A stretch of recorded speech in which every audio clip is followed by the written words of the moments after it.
In the West stood a continent built on lofty ideals and grand ambition. In the East towered an empire of unimaginable size and splendor. For thousands of years, these two civilizations had thrived in seeming isolation.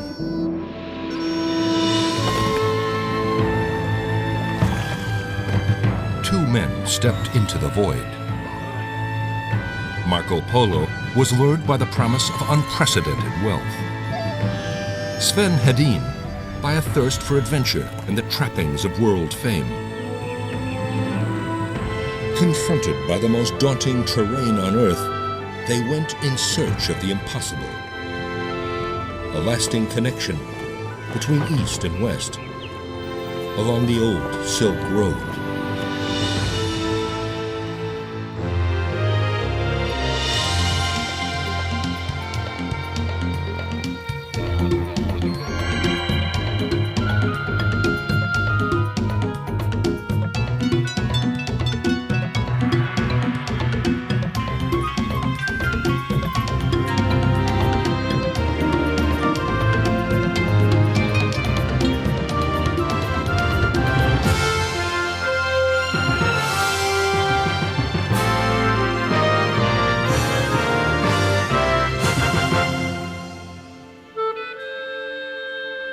Italy, 1296 AD. A Venetian trader languishes in jail and wonders if he will ever get out. His name is Marco Polo, and he's now a prisoner of war, the victim of an ongoing conflict between Genoa and his native Venice. Polo is afraid he will die here in jail, and he's come up with an amazing strategy for survival. A book about his life and his travels. An incredible story that might allow his name to live on forever.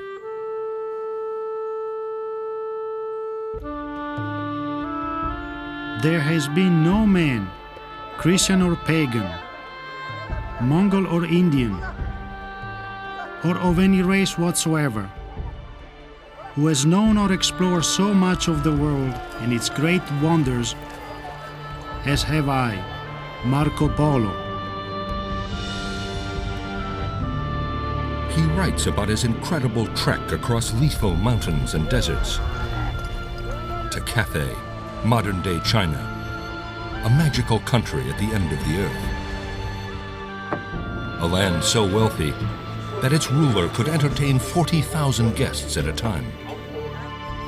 A civilization so advanced, they could predict the movement of the heavens.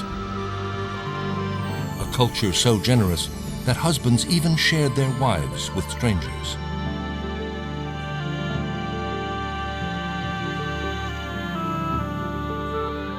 Marco Polo's book was a success.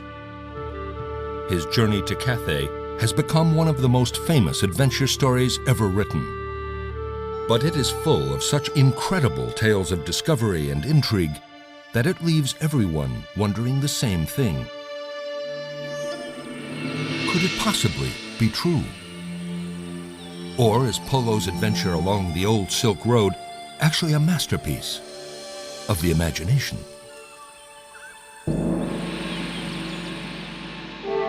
In the 1st century BC, Imperial Rome dominated the West, Han China the East. A world apart, these two superpowers knew little of each other's existence.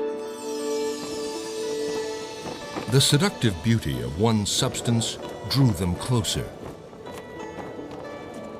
It all began in Mesopotamia, 53 BC.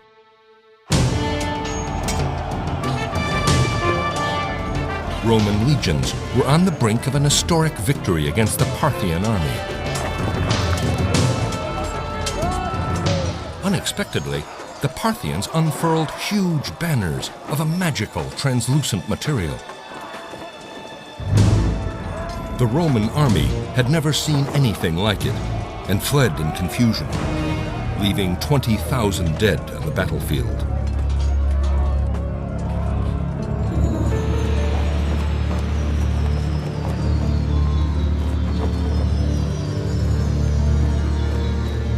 Fear turned to fascination, and silk quickly became the rage in ancient Rome. The Chinese fabric was soon worth its weight in gold. Traders saw their chance.